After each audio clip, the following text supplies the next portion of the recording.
plus opérationnelle du modèle. Donc, le modèle qui est composé de trois axes: l'axe environnemental, la responsabilité sociétale externe et la responsabilité sociétale interne.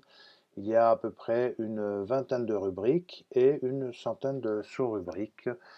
Ce qui est nouveau par rapport au livre, c'est la scission, par exemple, de l'empreinte environnementale des produits et services par rapport à l'empreinte de l'entreprise elle-même.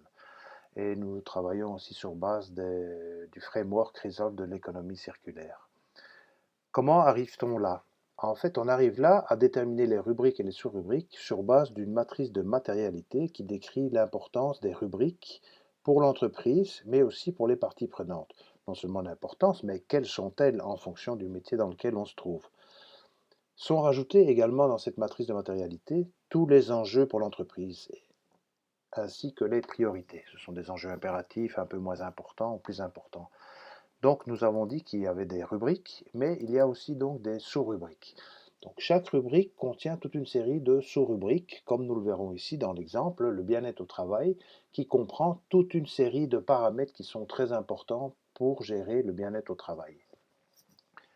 Ensuite, nous arrivons donc à déterminer trois pie charts pour chaque domaine, pour chaque axe: environnement, responsabilité sociétale interne et responsabilité sociétale externe.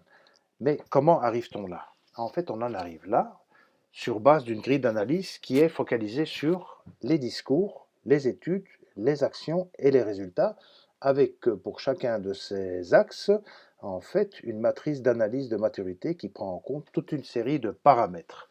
Par exemple, avez-vous des KPI? Sont-ils mis en place? Sont-ils utilisés? Quelle est l'implication du top management?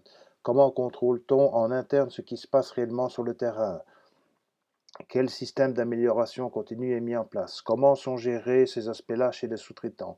Quel est le type de communication? Et nous avons également des tas d'autres regards par rapport à cela.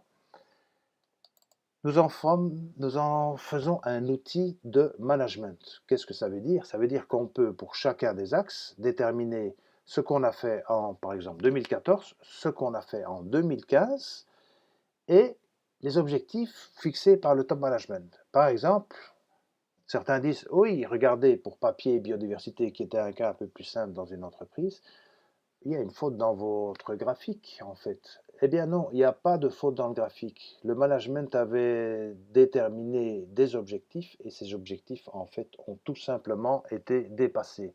Donc vraiment, pour chaque axe, on peut déterminer qu'est-ce qui est important, qu'est-ce qui est moins important et quels sont les objectifs de l'entreprise. Donc voilà,